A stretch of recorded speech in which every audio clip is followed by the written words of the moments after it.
Admiral Craddock tossed and turned in his sleep. The salty air of the sea usually brought him peace, but tonight it carried the stench of fear and brine. His dreams were haunted by a vision, a monstrous shape rising from the depths. Gigantic tentacles, thicker than any man-o-war, lashed out from the churning water. They crushed steel and bone with equal ease. The Kraken, they called it, a mythical beast of the deep, but Craddock knew the truth. He had seen its wrath firsthand.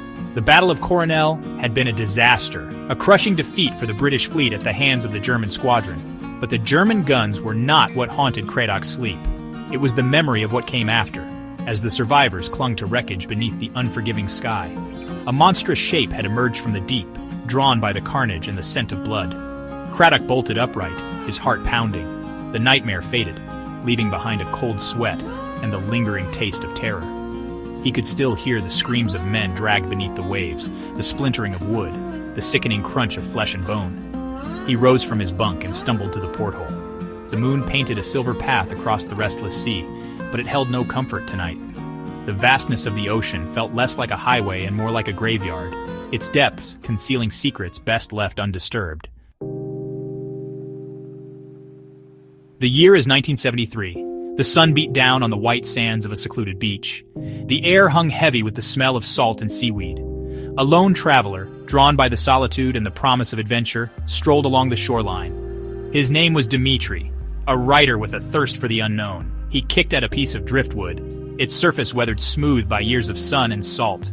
His eyes scanned the sand, searching for treasures cast ashore by the restless tide. A glint of leather caught his eye, half buried in the sand near a rocky outcrop. He brushed away the sand, revealing a small, leather-bound journal. The journal was old, its pages brittle and yellowed with age. The leather cover was worn, the once bright gold lettering faded to a dull glimmer. Dmitri carefully opened the journal, his fingers tracing the elegant script of a bygone era.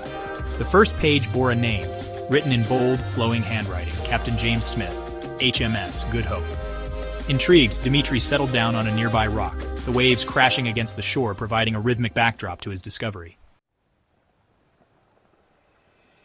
The journal chronicled the final voyage of the HMS Good Hope, a British armored cruiser that met its end in the Battle of Coronel.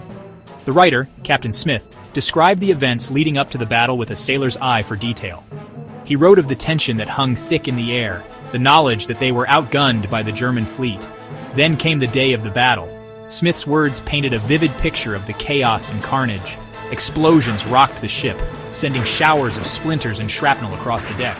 The air filled with smoke and the screams of wounded men. Through it all, Smith maintained a sense of duty, his words reflecting his courage and resolve. But it was the final entry that sent chills down Dmitri's spine. It described a horror that unfolded as the Good Hope sank beneath the waves. A monstrous shape, vast and terrible, had risen from the depths, drawn by the carnage and the scent of blood. Smith described tentacles thicker than a ship's mast, lined with suckers the size of dinner plates. He wrote of men dragged screaming into the depths, their cries swallowed by the churning sea. The final line of the journal was scrawled in a shaky hand, the ink running where seawater had stained the page. May God have mercy on our souls, for we have looked upon the face of the Kraken and lived to tell the tale. Dmitri closed the journal, his mind reeling.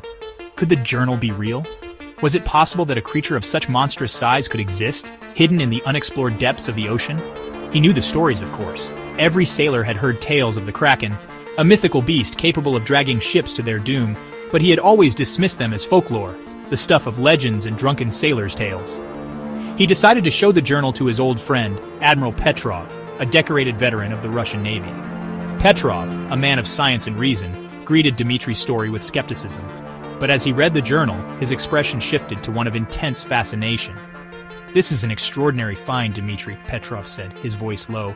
"The Battle of Coronel is well documented, but there has never been any mention of this. Do you believe it? Could it be true?" Dmitri asked, his voice filled with a mixture of excitement and trepidation. Petrov tapped the journal with a weathered finger. "The details are too specific, too chilling to dismiss. I believe this Captain Smith witnessed something truly extraordinary."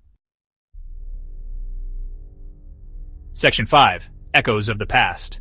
The Admiral, intrigued and disturbed by the journal's account, decided to investigate. He secured funding for an expedition to the site of the Battle of Coronel. A state-of-the-art research vessel was equipped with the latest sonar and submersible technology. Their mission to locate the wreck of the HMS Good Hope and uncover the truth behind the Kraken legend. The voyage to the site was uneventful, the vastness of the Pacific Ocean stretching before them like an endless blue canvas. The crew, a mix of seasoned sailors and eager scientists, worked tirelessly, their excitement growing as they neared their destination. After weeks of searching, the sonar picked up a promising contact. A large metallic mass lay on the seabed, partially buried in silt and sediment. It was in the right location, at the depth consistent with the sinking of the Good Hope.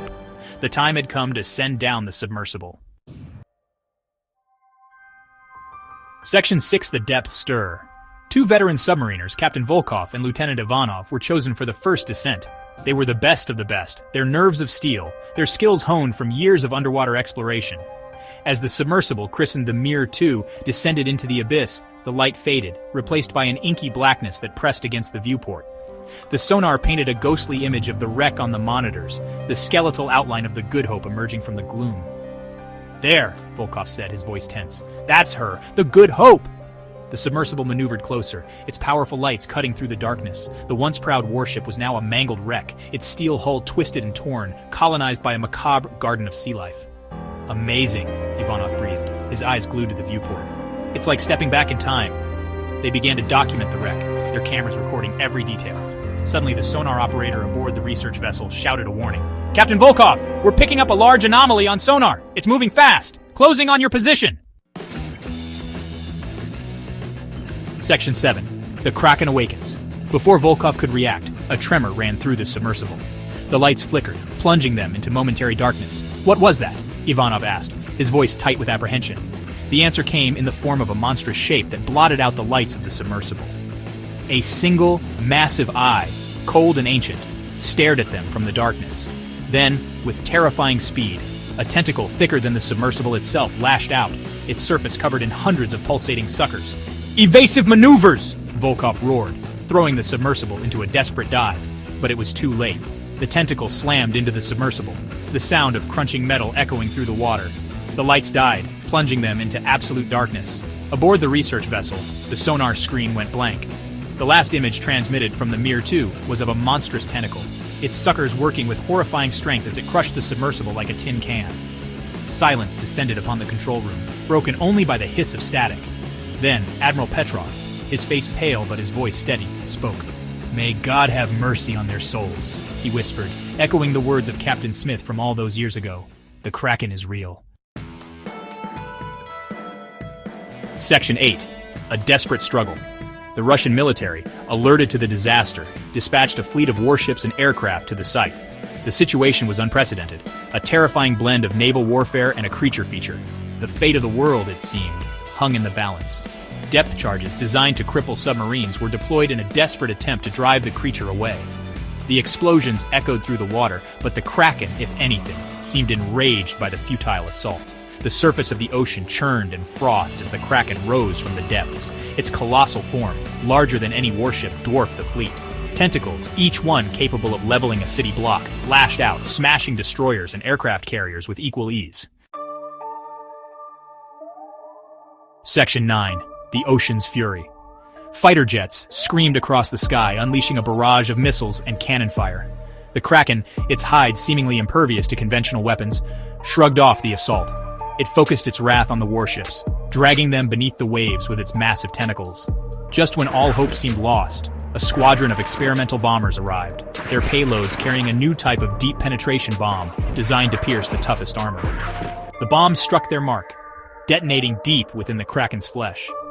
The ocean boiled as the creature roared in pain, its colossal form illuminated by the underwater explosions. Slowly, agonizingly, the Kraken began to sink back into the depths, leaving behind a trail of blood and wreckage.